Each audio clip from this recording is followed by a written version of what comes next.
Samedi 22 mars, à 1h30, je prenais le départ de ma 4e manche du Giron Nord-Jura. Une fois de plus, la supériorité d'Alain d'Allenbach était tellement évidente qu'il fit la course à lui seul. Le mardi 25 mars, je me décidai une dernière fois de contacter Carole Efti et Sonia Buller.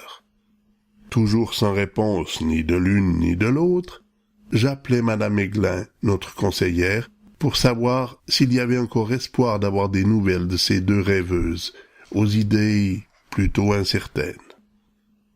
Au sujet de Carole, la réponse était claire. Elle avait toujours la même adresse. C'était du moins ce que le contrôleur des habitants avait certifié à Madame Aiglin.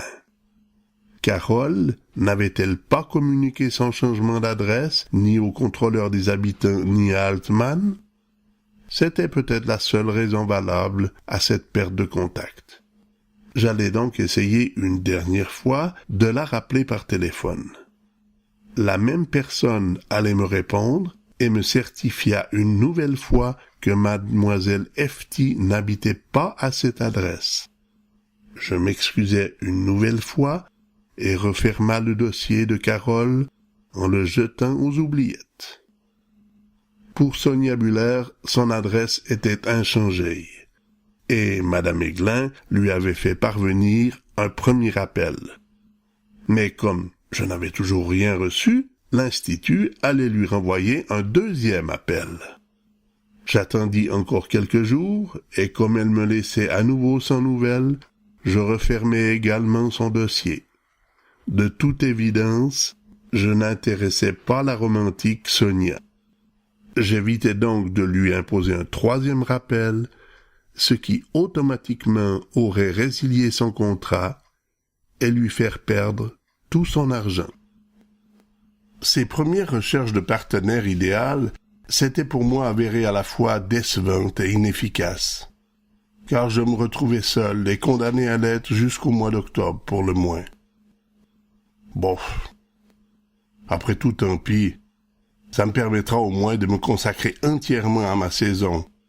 Après, à travers Lausanne, je remettrai ça jusqu'à ce que je retrouve celle que je cherche depuis maintenant 5 ans. Mais à travers Lausanne était loin, et j'avais encore des milliers de kilomètres à parcourir avant d'y arriver. Les années 70 étaient terminées, et cette nouvelle décennie s'annonçait à la fois mouvementée et pleine de surprises de tout genre. La technologie avait aussi changé de décennie et évolué. L'automne précédent, lors du comptoir suisse à Lausanne, j'avais été très intéressé par une caméra vidéo.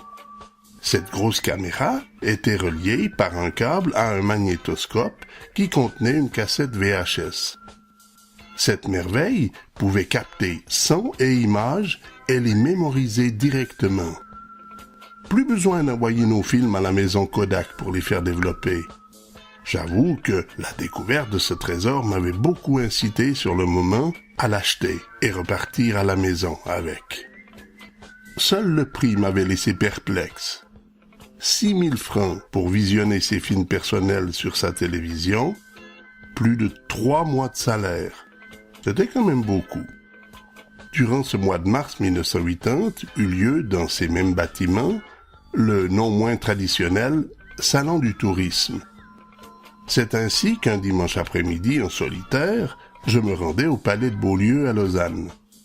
Les stands, qui couvraient des centaines de mètres carrés, représentaient bon nombre de pays exotiques et tropicaux.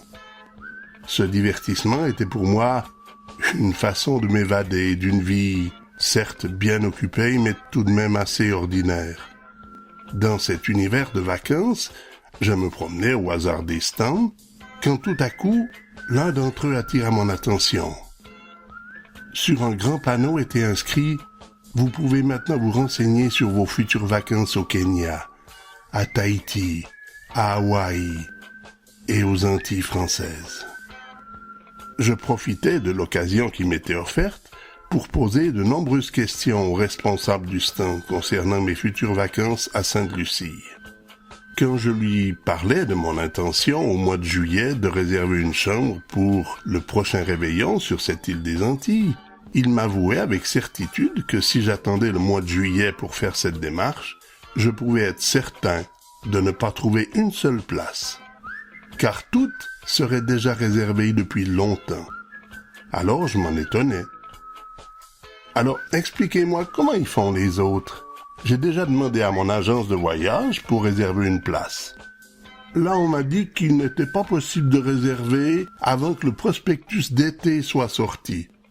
Et pour cela, il faut que j'attende le mois de juillet. Maintenant, vous venez me dire que si j'attends le mois de juillet, pour réserver, ce sera trop tard. Alors comment font les autres gens pour avoir déjà réservé? Sa réponse fut à la fois simple et logique. En affaires, certaines personnes ont des relations qui leur donnent certains privilèges. En d'autres termes, il me suffirait de lui dire dans quel hôtel je désirerais faire ma réservation et d'ores et déjà, je pouvais être assuré d'avoir une chambre pour mes vacances. Ben dis donc, il doit en avoir des relations ce type pour m'arranger ça aussi facilement. Mais j'allais être forcé de lui avouer que s'il ne dépendait que de moi, l'affaire serait vite réglée sur le champ. Hélas, je devais attendre la réponse de la personne qui devait m'accompagner, car mon séjour balnéaire de 3000 francs n'était pas à la portée de n'importe qui. À ces mots, il me fit une autre proposition. Que cherchez-vous dans ces vacances outre-mer? Le dépaysement, la chaleur? Il n'y était pas du tout, car pour moins de 2000 francs, j'avais déjà les îles Canaries. Non, pas le dépaysement ni la chaleur, mais en tant que jardinier de métier, je suis très intéressé de voir par moi-même la végétation qu'il y a sur ces îles. Alors j'ai quelque chose pour vous, de beaucoup plus économique que les Antilles, avec une végétation tout autant tropicale. Attendez un peu, je vais vous chercher le prospectus. Et quelques instants plus tard, il déposait devant mes yeux un prospectus sur lequel était titré Kenya. Pendant que je le feuilletais, il m'expliquait que pour moins de 2000 francs, je pouvais vivre une semaine de safari organisé et une semaine de vacances balnéaires sur des plages au sable blanc, comme on en voit très rarement. Pour appuyer ses dires, une jeune fille qui se trouvait à notre table et qui avait entendu notre conversation me certifia que ce n'était pas de la publicité gratuite, mais qu'elle revenait de ces plages de rêve et que la définition qu'il venait d'en donner n'était nullement exagérée. Après tant de bons arguments, je n'avais que l'embarras du choix. Sainte-Lucie ou le Kenya? Cette question, j'allais la poser à Jacinthe cette même semaine, de façon à ce que je puisse rendre réponse à cette agence de voyage et ainsi assurer nos vacances hivernales. Elle m'avait déjà préalablement mis au courant qu'avant le mois de juillet, elle n'aurait pas pu m'assurer que ses finances lui permettraient d'envisager ce voyage. Et de ce fait, il me faudrait attendre jusque-là. Mais j'étais tellement impatient que j'avais l'espoir, suite à cette nouvelle demande de ma part, d'accélérer sa décision et ainsi mettre fin à ma crainte de voir ses vacances de rêve annulées. Mais lorsque sa réponse me parvint, rien n'était changé. Il me fallait attendre. Elle me donna cependant une précision concernant l'endroit où elle désirait aller. Le voyage, pour se rendre jusqu'au Kenya, lui aurait coûté beaucoup plus cher depuis le Canada. Nous allions donc nous décider pour cette île des Antilles nommée Sainte-Lucie.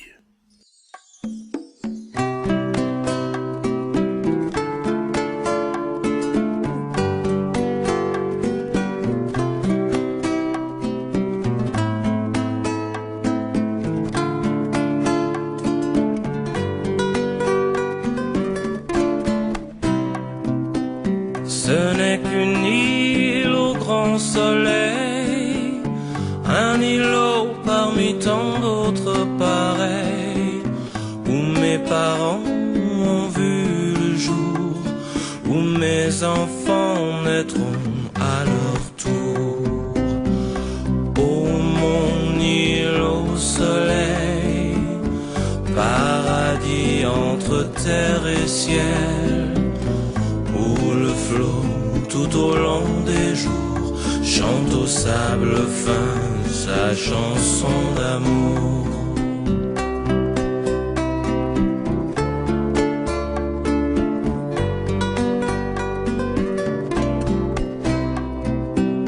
Au grand matin coiffée de rosée, elle a l'air d'une jeune épousée.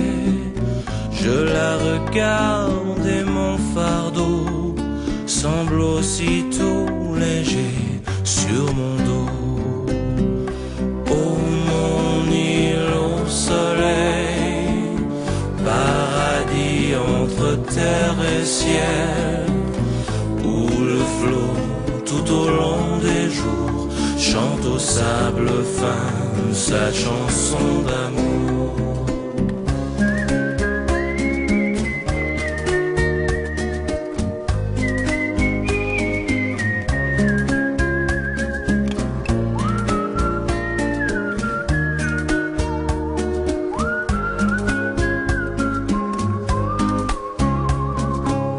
Que jamais ne vienne le jour où l'on entendrait gronder les tambours. Ça ferait peur aux grands oiseaux et pourrait troubler nos doux calypsos. Oh mon île au soleil, paradis entre terre et ciel, où le flot tout au long des jours chante au sable fin sa chanson d'amour. Oh mon île au soleil, paradis entre terre et ciel, où le flot tout au long des jours chante au sable fin sa chanson d'amour.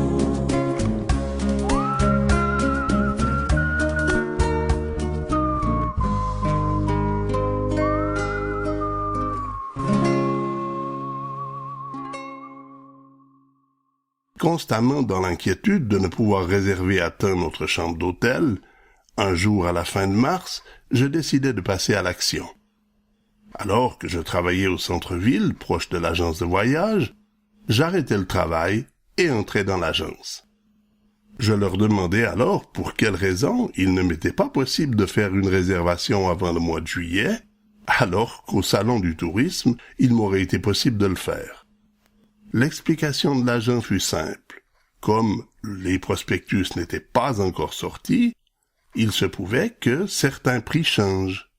Cependant, si je savais déjà dans quel hôtel je désirais aller, il m'était tout de même possible, et cela sans frais, de faire une réservation. Ensuite, quand j'arriverais au mois de juillet, il me suffirait simplement de confirmer ou d'annuler ma réservation. J'étais à la fois renseigné et décidé. Sans perdre un instant, je réservai une chambre pour 2 personnes afin d'aller fêter le réveillon 1981 aux Antilles. Quant aux cachotteries de M. Philippe Cozy, pour éviter de perdre un client en lui faisant croire que par ses relations, il était en mesure de m'arranger ça, il avait perdu 2 clients.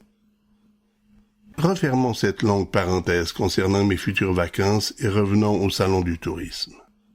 Après avoir fait le tour du monde merveilleux des campeurs et caravaniers, je me rendais dans la bâtisse principale du palais de Beaulieu. Au premier étage, j'allais retrouver Mercedes Regamet, l'ancienne secrétaire des ACN, et également la plus jolie et la plus agréable membre du club.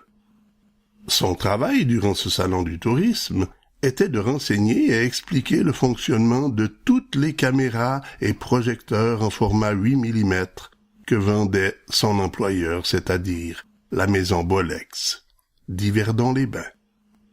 Si j'allais lui rendre visite, ce fut uniquement par sympathie et par attirance pour son charme ibérique. Mais sans le savoir, j'allais devenir l'un de ses clients. Aussitôt arrivé dans son kiosque, mon attention se portait sur les différentes caméras sonores exposées. Je questionnais alors Mercedes sur chacune d'elles, sur leur qualité, leurs défauts, et leur possibilité d'ajouter par la suite une musique de fond au son original de mes films. Puis je m'arrêtais sur la qualité de l'image et dû me rendre à l'évidence. Elle semblait être aussi bonne que celle captée par la caméra vidéo. Mercedes m'avait pratiquement convaincu. Quelques jours plus tard, lors d'un entraînement, comme je passais devant chez elle, je décidai de m'arrêter pour lui demander conseil. Alors cette dernière me conseilla de passer dès le lendemain à la fabrique Bolex, où j'aurais la possibilité de voir les différents modèles en exposition, et ensuite de choisir celui qui me plairait. Le jour venu, elle avait pour moi une occasion encore plus économique à me proposer.